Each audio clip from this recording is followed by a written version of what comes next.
তাহলে প্রথমে জানতে হবে স্ক্যাবিস আসলে কি জিনিস, কিভাবে বুঝবেন যে আপনার স্ক্যাবিস হয়েছে, স্ক্যাবিস রোগটি কিভাবে ছড়াচ্ছে।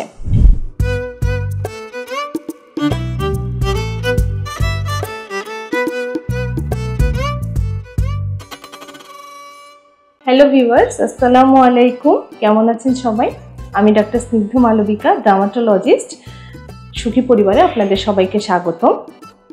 আজকে একটি গুরুত্বপূর্ণ বিষয় নিয়ে আপনাদের সাথে কথা বলতে চাচ্ছি, সেটি হল স্ক্যাবিস, যার অর্থ চুলকানি বা খুজলি। আমরা ডার্মাটোলজিস্টরা বিভিন্নভাবে বিভিন্ন সময় এই রোগটি সম্পর্কে আপনাদের বলার চেষ্টা করে থাকি, যেন এই রোগ সম্পর্কে আপনারা সম্পূর্ণরূপে নিরাময় হতে পারেন। তাহলে প্রথমে জানতে হবে স্ক্যাবিস আসলে কি জিনিস। স্ক্যাবিস একটি ছোঁয়াচে রোগ, যেটি একটি পরজীবী বাহিত রোগ। সার্কোপটিস স্ক্যাবি নামক একটি মাইট দিয়ে এটি হয়ে থাকে। এটি কোনো ব্যাকটেরিয়া, ফাঙ্গাস বা ভাইরাস নয়। এটা হচ্ছে একটা প্যারাসাইট, যেটা আপনার চামড়ার নিচে থাকে, সেখান থেকে নিউট্রিশন নিয়ে সে বেঁচে থাকে এবং এটা দেখতে অনেকটা উকুনের মতো এবং একটি মারাত্মক ছোঁয়াচে রোগ। এখন কিভাবে বুঝবেন যে আপনার স্ক্যাবিস হয়েছে?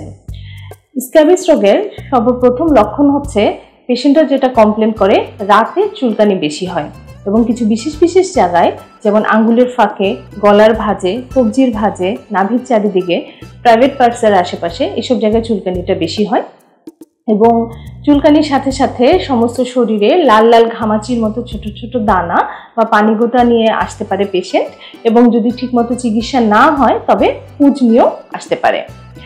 আর দেখা যায় যে একজনের চুলকানি থাকলে পরিবারের অন্য সবারও এই চুলকানিটা হয়ে থাকে। এখন জানবো যে স্ক্যাবিস রোগটি কিভাবে ছড়াচ্ছে। স্ক্যাবিস যেহেতু একটি সংক্রামক রোগ, সো যাদের স্ক্যাবিস আছে এরকম রোগীর সাথে যদি আপনারা সংস্পর্শে আসেন তবে আপনার স্ক্যাবিস আক্রান্ত হতে পারেন। যেটা বলা হয়ে থাকে যে স্ক্যাবিস রোগীর সাথে কমপক্ষে 10 থেকে 15 মিনিট যদি আপনারা সংস্পর্শে থাকেন তাহলে কিন্তু এই রোগ দিয়ে আপনারা আক্রান্ত হতে পারেন। এছাড়াও স্ক্যাবিস রোগীর ব্যবহার্য জিনিসপত্র যদি আপনারা শেয়ার করেন, যেমন বিছানা, কাপড় চোপড়, গামছা, তোয়ালে, তাহলে কিন্তু আপনারা এই রোগে আক্রান্ত হতে পারেন। একটি গুরুত্বপূর্ণ বিষয় হচ্ছে স্ক্যাবিস রোগে কিন্তু বেশিরভাগ দেখা যাচ্ছে যে শিশুরা আক্রান্ত হচ্ছে।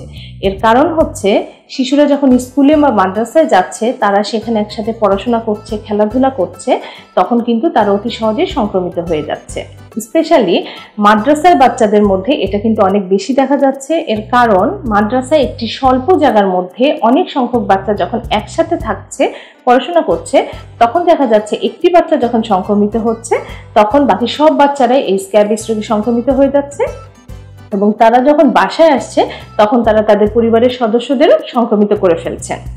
সো আপনার বা আপনার পরিবারের কারো যদি এই রোগের কোনো লক্ষণ দেখা যায় তাহলে দেরি না করে ইমিডিয়েটলি একজন ডার্মাটোলজিস্টের শরণাপন্ন হবেন, কারণ সঠিক চিকিৎসার মাধ্যমে এবং কিছু নিয়মকানুন মেনে চলার মাধ্যমে এই রোগ থেকে কিন্তু আপনি সম্পূর্ণভাবে মুক্তি পেতে পারেন।